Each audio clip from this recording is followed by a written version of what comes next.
Aos poucos, a Polícia Federal vai juntando as peças do quebra-cabeça sobre o uso que o ex-presidente Jair Bolsonaro fez das estruturas do Estado. Uma dessas peças é a Agência Brasileira de Inteligência, a ABIN.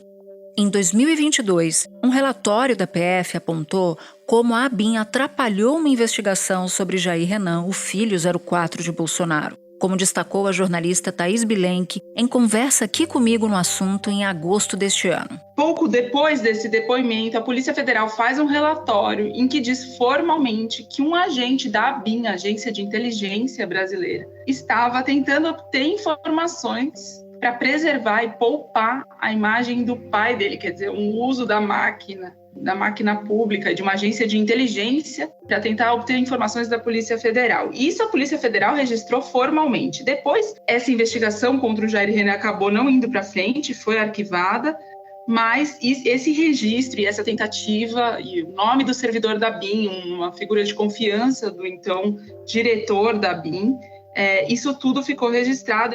Investigações mais recentes apontam para a existência de um esquema de rastreamento ilegal. O caso foi revelado pelo jornal o Globo em março deste ano. À época, o ministro da Justiça, Flávio Dino, pediu atenção à denúncia. Estou determinando que também a Polícia Federal investigue essa situação da ABIN, uma vez que inteligência de Estado não é inteligência de perseguição a pessoas. O resultado começou a aparecer. No fim da última semana, uma operação da Polícia Federal deixou evidente a dimensão do rastreamento ilegal de celulares.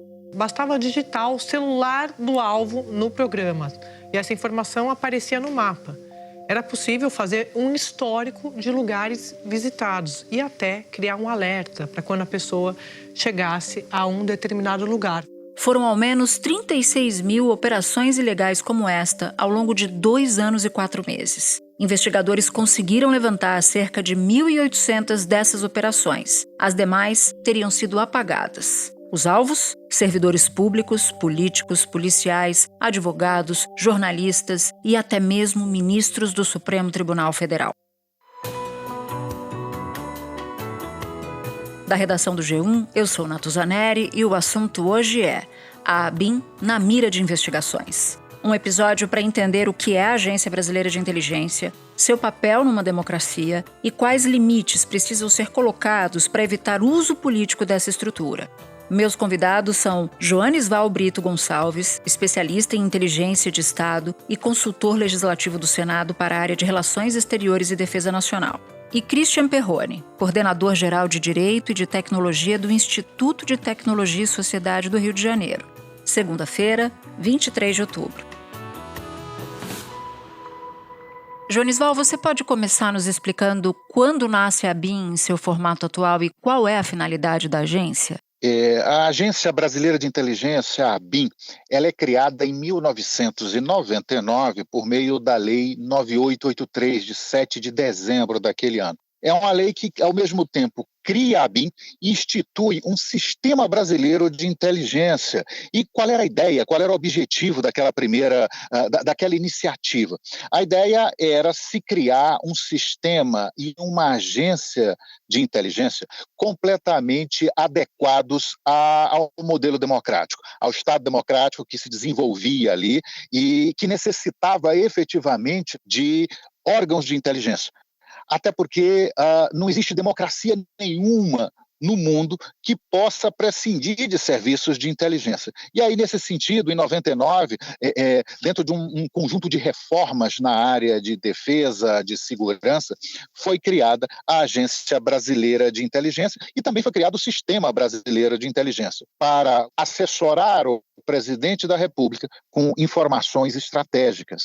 Você mencionou que os países precisam de estrutura de inteligência, de serviço de inteligência para produzir informação e se precaver, tomar decisões corretas eventualmente. No caso brasileiro, está claro pela legislação o que a ABIN pode ou não fazer? A legislação é bastante clara em relação a isso. Quais são os limites de atuação da ABIN para que ela não seja usada indevidamente ou mesmo politicamente?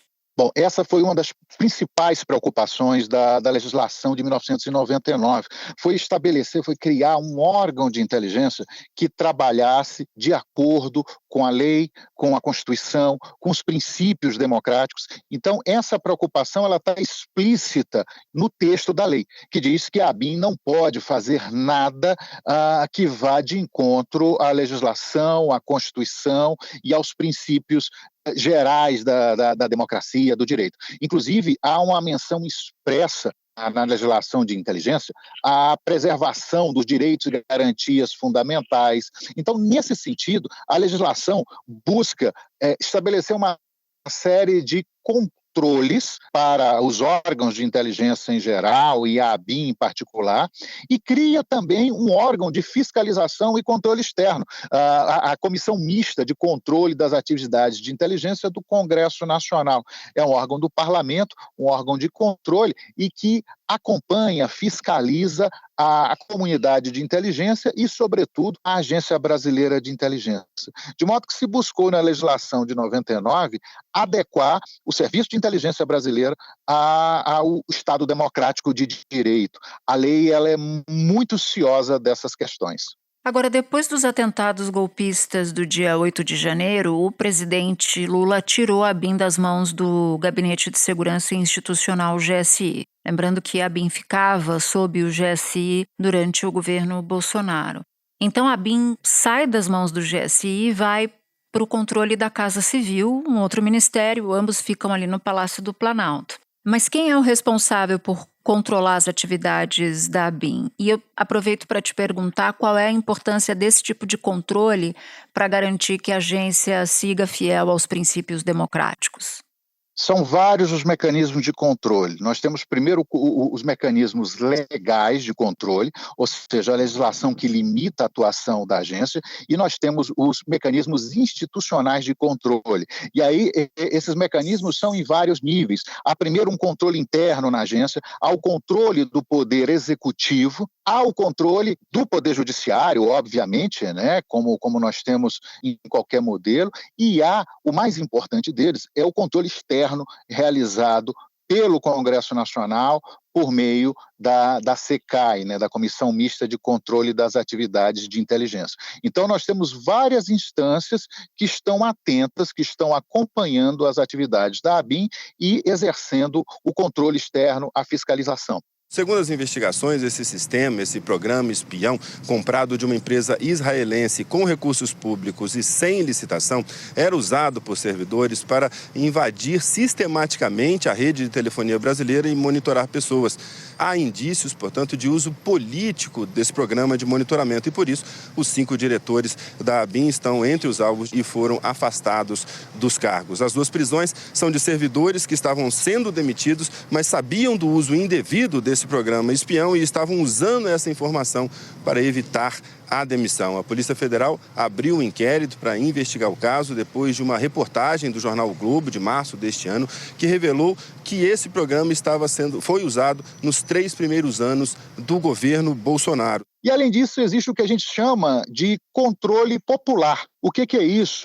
É aquela capacidade que todo indivíduo tem como cidadão ou por meio de organizações, por exemplo, as organizações da imprensa, de acompanhar, fiscalizar, estar atento a essas atividades e, identificando alguma possível irregularidade, denunciar. Então, nesse caso, a gente tem vários mecanismos sobrepostos de controle. Jonisval, muito obrigada pela sua participação. Te desejo um bom trabalho. Obrigado, bom trabalho.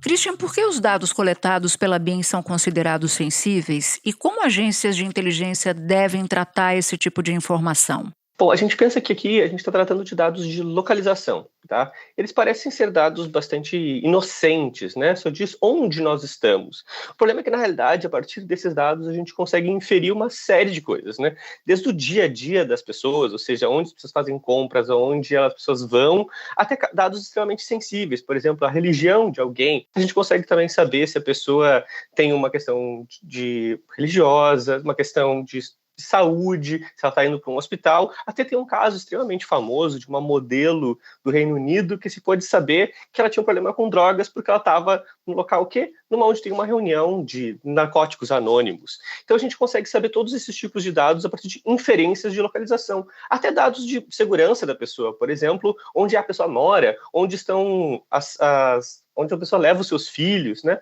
Tudo isso acaba aparecendo com um histórico de localização, né? De locais onde a pessoa esteve.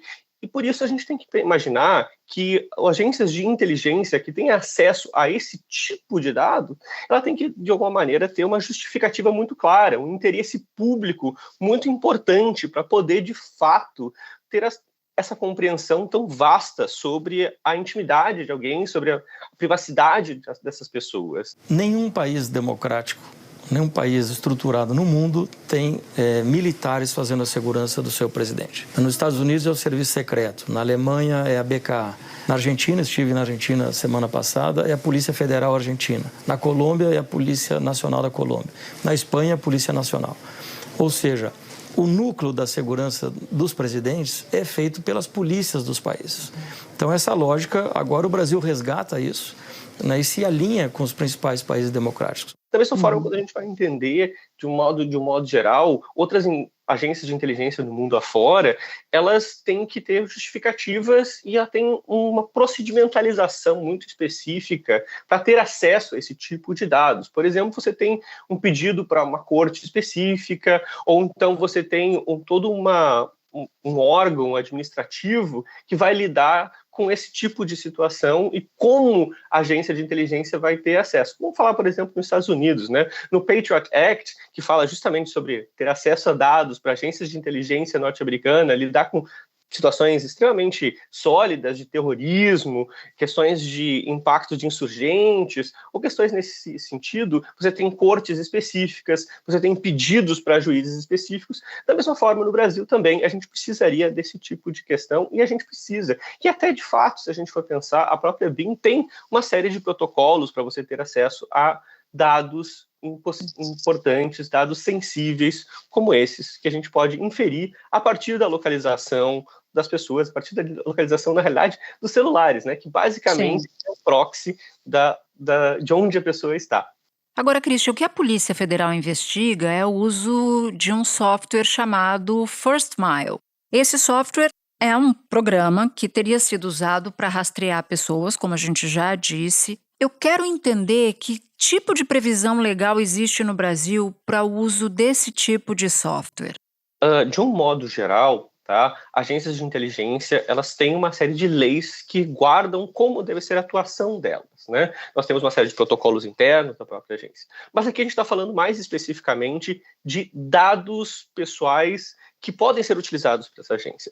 Em linhas gerais, a gente não tem uma lei específica que trata de dados para investigações de inteligência. O que nós temos é um quadro constitucional com uma série de direitos fundamentais específicos que, de fato, acabam guiando o modo como deve ser a atuação dessas agências e de agências de investigação para esses fins específicos, né, de lidar com terrorismo, lidar com questões de segurança nacional, etc. O que nós temos também é uma série de leis infraconstitucionais, né? O Código Penal fala de como devem ser feitas as investigações penais, o Código de Processo Penal procedimentaliza essas questões, e nós temos leis específicas que tratam de proteção de dados pessoais, como a Lei Geral de Proteção de Dados Pessoais. O ponto aqui importante que a gente deve falar é que nessa lei, né, a Lei Geral de Proteção de Dados Pessoais, a LGPD, ela exclui do seu escopo finalidades específicas, como investigação penal e, de alguma forma, específica também aqui, questões de inteligência, né, de natureza, segurança nacional específica. Então, nós não temos uma lei específica que lida com essa questão de dados pessoais para essas duas finalidades, para perseguição penal e para segurança nacional e, de alguma maneira, inteligência, né? Você falou de privacidade em dado momento, e o que eu queria checar contigo é quais direitos foram violados e o que o fato de autoridades poderem ter sido vigiadas diz sobre a gravidade desse caso.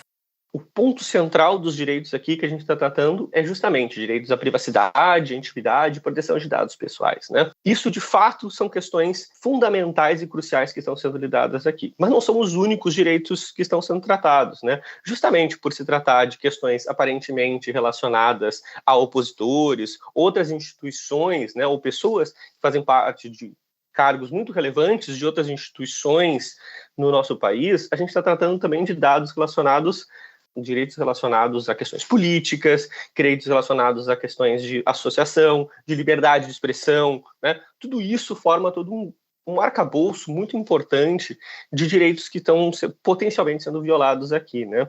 E o novo comando da PGR, da Procuradoria-Geral da República, defende a apuração desse suposto rastreamento ilegal da ABIN.